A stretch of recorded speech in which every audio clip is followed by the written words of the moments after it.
In May 2023, 24-year-old Sydney barber Marvin Oraiha was executed in his parents' driveway, a brutal end to a young life caught between two worlds. He wasn't a gangster, yet whispers linked him to the Comanchero Motorcycle Club, Australia's most feared outlaw bikers. His murder exposed a sprawling criminal web, cocaine empires, professional hit team, and a war that's claimed more than 20 lives since 2020.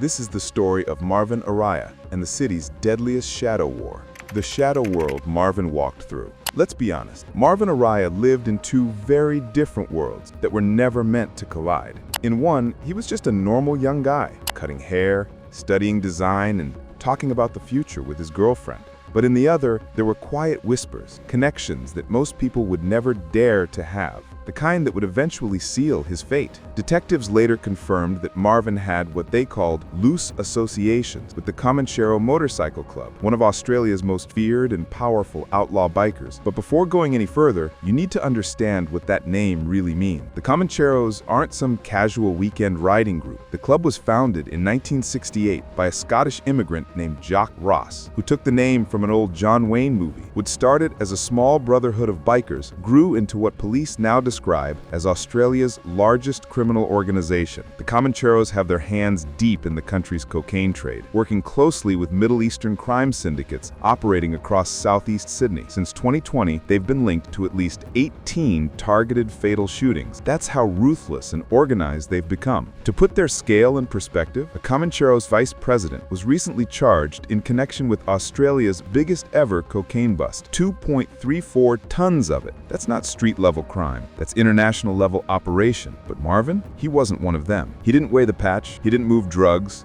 and he wasn't calling any shots. His real crime was proximity, being seen too close to the wrong people. Months before his death, Marvin was photographed partying inside a Sydney CBD hotel room with a man named Alan Meridian, and if that name doesn't already ring bells, it should. Meridian wasn't just another criminal. He was sitting right at the top of Australia's underworld. He was part of the Commission, a secretive network of drug lords who controlled cocaine prices, organized global shipments, and decided who lived and who didn't in the narcotics trade.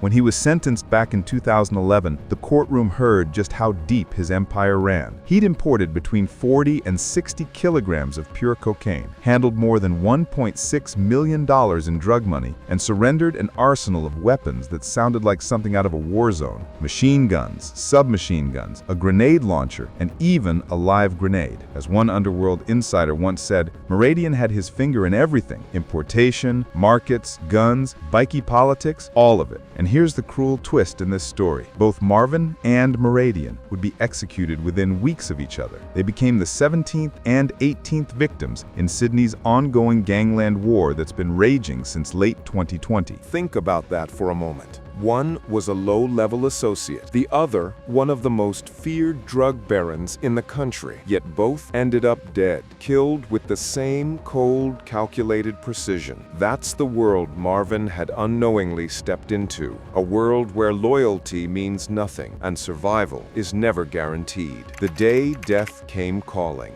May 22nd, 2023. It started like any other Monday for Marvin Oraiha. Around 1:10 p.m., he was at Westfield Shopping Centre on Pitt Street Mall, right in the heart of Sydney, walking beside his girlfriend. They were probably thinking about lunch, maybe just window shopping, a completely ordinary afternoon. But what they didn't know was that eyes were already on them. Later, when police reviewed CCTV footage from the mall, what they found was chilling. Two unidentified men were there, shadowing Marvin's every move. You can actually see them in the footage, texting constantly, tracking him from a distance. They weren't just random shoppers, they were predators, feeding Marvin's location to a kill team already moving across Sydney's western suburbs. By 3 p.m., the operation was in motion. Security cameras caught a black Mercedes pulling up on Boomerang Road in Edensor Park. The driver stepped out, grabbed a bag from a dark Toyota Kluger parked nearby, then drove off to Eber Avenue in Elizabeth Hills. Waiting there was a white Audi A1. Two men from the Mercedes, one holding that same bag, climbed into the Audi. The Mercedes then left the area. Its part of the job was done. Now stop and think about that level of detail. This wasn't some heated street beef or revenge hit done in the moment. This was a calculated military-style operation. Coordinated spotters, multiple vehicles, timed handoffs, and every move planned with precision. The white Audi then made its way toward Hertfordshire Street, Marvin Street. It parked nearby and waited. At around 4 p.m.,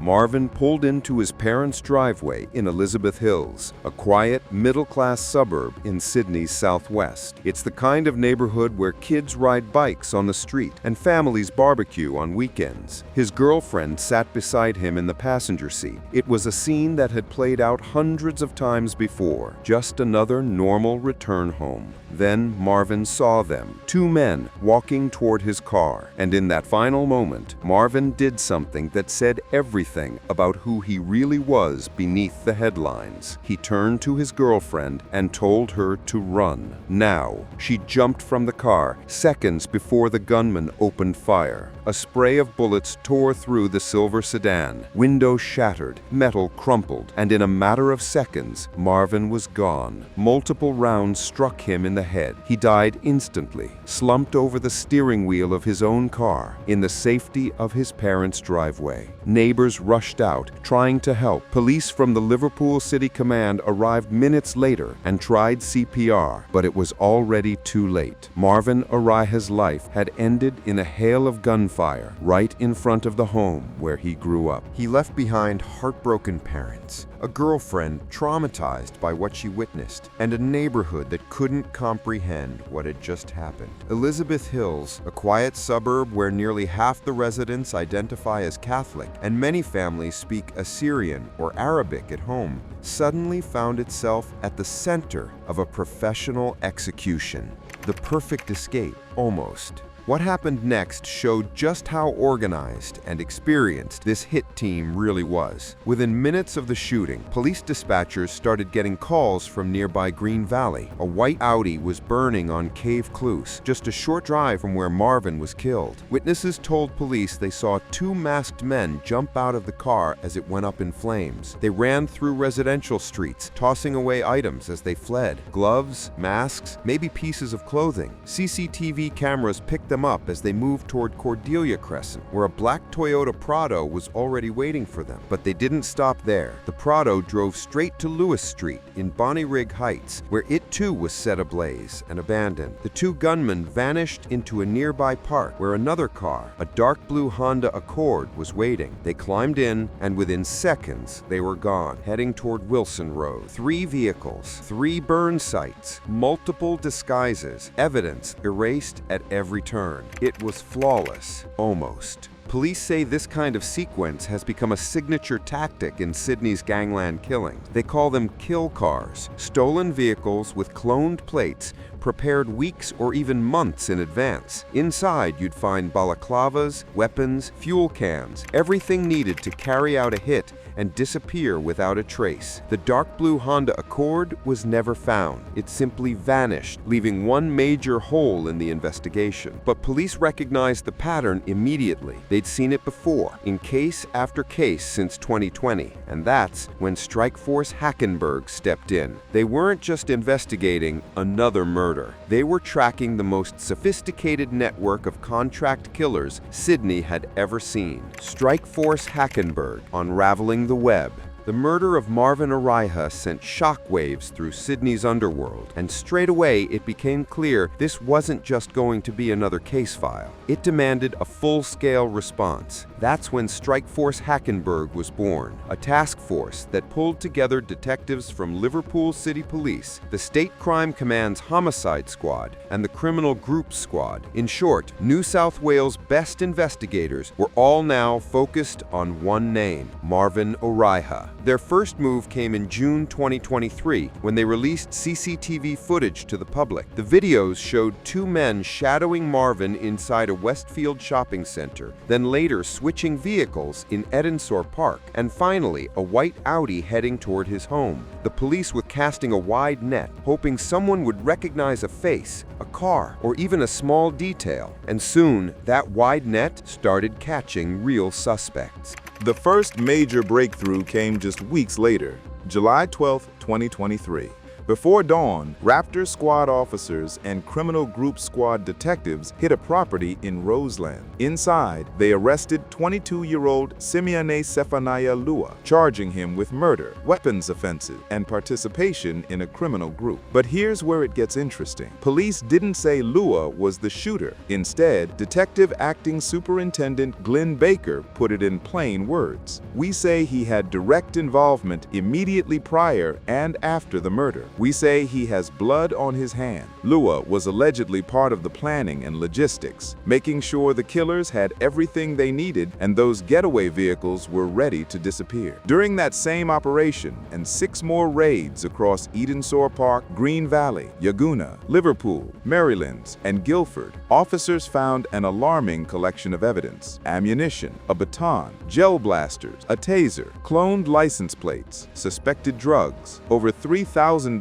in cash, and multiple phones. Each item told part of the story. This wasn't a random killing. It was a carefully coordinated criminal hit. Lua didn't apply for bail in Bankstown local court, and his lawyer said they'd fight the charges. But police were far from done. The alleged shooter. Almost a year after the murder, March 16, 2024, detectives from Strike Force Hackenberg made another major move. They stormed a property in Glen Alpine, about 60 kilometers southwest of Sydney, and arrested 23-year-old Joseph Lemur. He was charged with murder and refused bail. According to police, Lemur was the gunman, the man who pulled the trigger in that quiet Elizabeth Hills driveway, ending Marvin's life. He became the 7th person charged in the investigation. In the months that followed, the number of arrests kept climbing. By October 2025, 11 men had been charged. Among them were people accused of supplying the gun, destroying getaway car, and even providing instructions on how to maintain the weapons used in the killing. In July 2025, police arrested a 26-year-old man at Silverwater Correctional Center, alleging he provided the firearms, collected them afterward, and directed the shooters. The details were chilling. This was no spontaneous act. This was a professional hit with every role carefully assigned. But the biggest arrest was still ahead: the mastermind. On October 1, 2025, more than 2 years after Marvin's execution, detectives entered Silverwater Correctional Center again. This time, they walked out with 29-year-old Valena Kolomatangi, a man already well known to police. He was charged with murder and knowingly directing the activities of a criminal group. According to investigators, Kolomatangi wasn't just part of the crew. He was the mastermind. Police allege he recruited the team, coordinated their moves, gave the orders, and paid the network that carried out the hit. He appeared in Burwood local court the same day, was refused bail, and now waits for trial as the alleged organizer of Marvin Oraiha's murder. But what makes this story even stranger, almost unbelievable, is Kolomatangi's own history.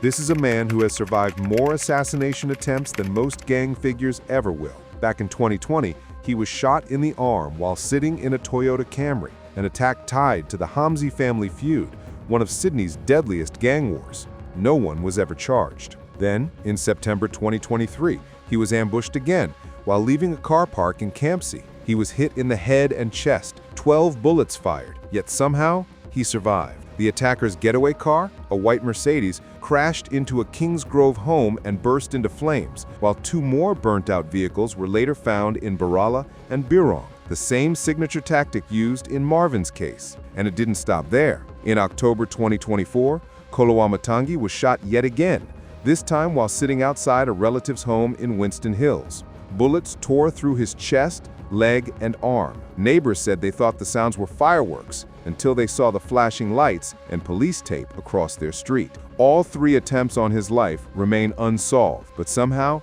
each time, he lived. Despite being targeted repeatedly, his influence in Sydney's underworld only grew. Police describe him as a central player, someone who navigated between rival gangs and had the power to order violence when disputes needed resolution. And that's the chilling irony. The man police say orchestrated Marvin Oraiha's execution is himself a survivor of 3 professional hit attempts. He knows what it's like to have gunmen hunting him, to to hear bullets smashing through glass, to feel rounds ripping into his body. The bigger picture, Sydney's gangland war. To really understand why Marvin Oraiha was killed, you have to step back and look at the war that's been tearing Sydney apart since late 2020. This isn't random street violence. It's a full-blown underworld war. Police have linked at least 23, and in some reports 24, targeted fatal shootings to organized crime during this period, each one connected to a bigger fight for control, money, and revenge. Sydney's streets have turned into a battlefield. At the center of it all are three powerful forces: the Comanchero Motorcycle Club, the Alameddine crime network, and what's left of the Hamzi crime family. At one point, the Alameddines and Comancheros even joined forces, an alliance that one crime reporter described as a really scary thing that police have had to confront. Between them, they've been blamed for most of the bloodshed that's rocked Sydney over the past few years. It all began on October 19, 2020, when Majid Hamzi, brother of the infamous Bassem Hamzi, was shot dead outside his Condell Park home.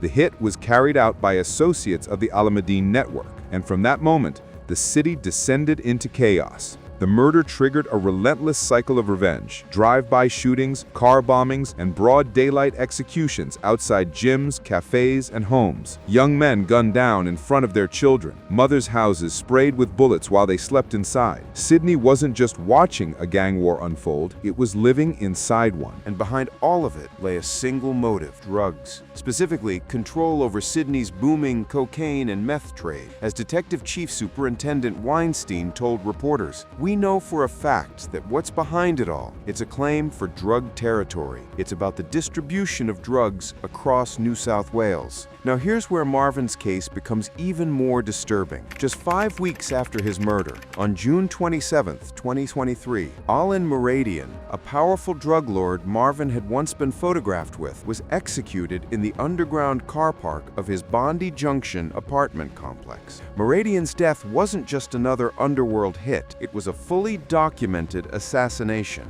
Electronic surveillance devices allegedly captured the plot unfolding weeks before it happened. Police recordings reportedly revealed the conspirators tracking Mouradian's routines, searching his address on Google Maps, debating whether it was his old or new place, and monitoring his every move. When Mouradian finally got into his luxury sports car that morning, the killers were waiting.